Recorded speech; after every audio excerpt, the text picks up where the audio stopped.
Hey, hey, hey, it's KrepsyK, and today we are making some awesome pancakes. We are making pineapple upside down pancakes. So you have like the pineapple upside down cake. Well, now we're going to make pineapple upside down pancakes. Don't forget, I gotta have brown sugar. Anyway, so first things first, we've got 3 cups of our pancake mix. The oil and egg and water to go with all that. But the big star right here is going to be the maraschino cherries and the whatever that is, pineapple. All right, great. Forget what pineapple is. Have you ever forgotten what an entire fruit was? No? Just me? All right, great. Also, we have on the stove some homemade, like quick and easy caramel sauce. And we'll show you how to make that. We had to start that before the video because it takes so long to do. So let's go ahead and mix up our pancake batter, and then we'll get to making these awesome pancakes. Okay, so we have a can, as you can see, submerged in boiling water of condensed milk. And this condensed sweetened milk, I'm sure it's condensed sweetened milk, has been boiling for an hour. That is, in the pan, heated up to boiling, and then boiled for an hour. Now, for best results, it depends on how you like your caramel sauce. 1 hour is the minimum, and that's for like a really light caramel sauce. And obviously, the longer you go, the darker your caramel sauce is going to be. You should also probably not use a pop tab. We used a pop tab, which was probably not the best idea. And you always have to keep it submerged. Yeah, caution, you're boiling a can of something which can basically turn into an explosive. So be very careful.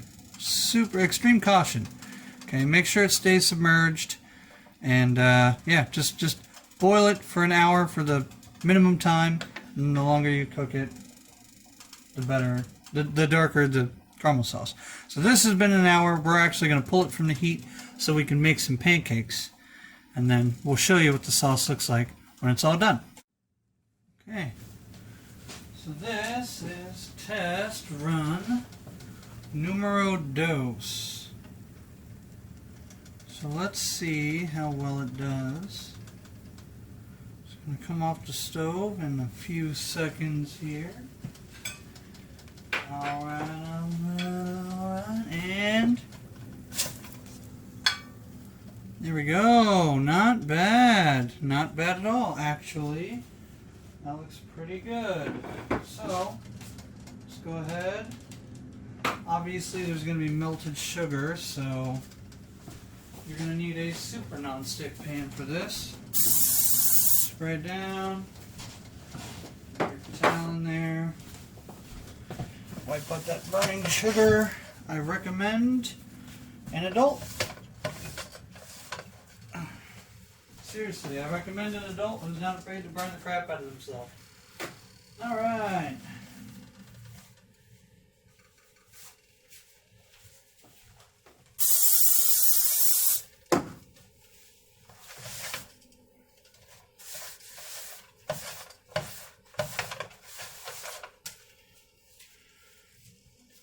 Okay, so alright.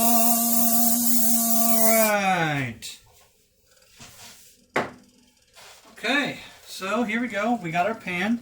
It's preheated. Now, when the final flip happens, it's going to look a little different.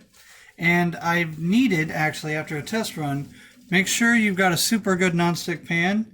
And cast iron skillet owners, I know this isn't a cast iron skillet, but cast iron skillet owners, you know what I'm talking about. What you're going to do is after every one, you're going to want to spray it down and kind of wipe your pan clean. Got to clean your canvas every time, so you risk burning yourself. Be careful. Warning, warning. Alright, so it's about 3 minutes per side, so I've got the clock here. And I'm going to go ahead and pour this bad boy. There we go. And I'm going to drop in my pineapple slice and my maraschino cherry. Oop. And when you're all done with that, oh, I got to get this out of my hand. I was not prepared. You also need, there we go, I'll wipe my fingers clean if I'm going to be digging in the brown sugar. So you're going to be basically cooking sugar to the pan. But you take your brown sugar and you move that evenly over the heap. I know my arm is in the way. I'm digging in brown sugar. Sorry, guys. You take your brown sugar and you put it in the edges there. What'll happen is this little edge, this little area will get kind of caved in a little bit.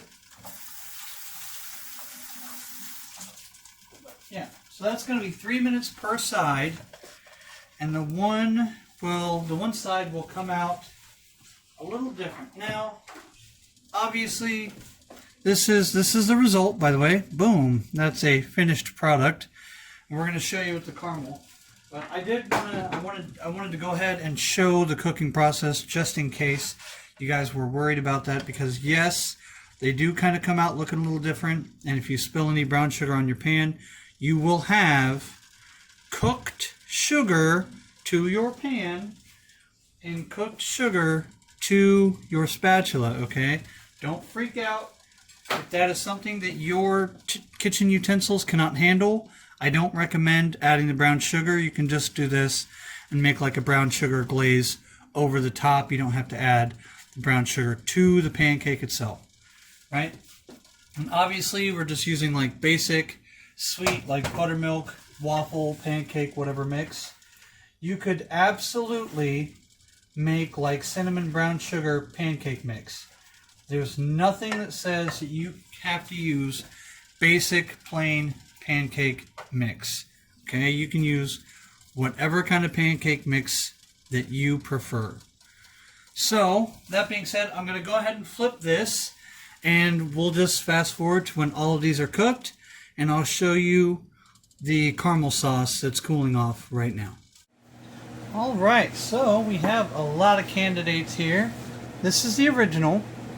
This is what the recipe calls for. You put the brown sugar in, cook it as it is. This is the one where I put the brown sugar in and then covered it with a little bit of batter. Kind of took some of that burned crust off of there. And these are 3 minutes per side. So 3 minutes, flip it, 3 minutes. These two are without, these two across are without the brown sugar. And this is with the batter poured over the top. So far, I think these two are the best for me, that cooked well for me. And if you want the brown sugar, I recommend doing a small drizzle of batter over the top and then flipping it over. Now, here is our caramel sauce. Now, I highly recommend against the pop top. This has finally been cooled down. It's still very warm, but I can at least handle it. But yes, I recommend not getting the pop top, and you have to keep it submerged in the water. You can lay it down on its side, and you boil it for an hour. So if you want darker caramel sauce than what's going to be in here, you have to cook it longer than an hour. Boil it longer than an hour. So let me go ahead and open this bad boy up. There we go. That's a pretty light caramel sauce. I mean, it's not quite very dark. There we go. And there is your caramel sauce. So it's a very, very light caramel sauce. And we are going to go ahead and drizzle that. Oh, there we go. Mix it up a little bit. Much better. So yeah, once you get it stirred, you can really see the caramel. Yeah, I bet that's going to be awesome on these pancakes. So you can use whipped cream, you can use syrup, you can put whatever you want on there, but I'm doing this one with a caramel sauce because, well, I like caramel and I think it's going to be wonderful. So there is your quick homemade caramel sauce and your pineapple upside down pancakes. If you like what I'm doing here, like, comment, rate, share, subscribe, do all that good stuff.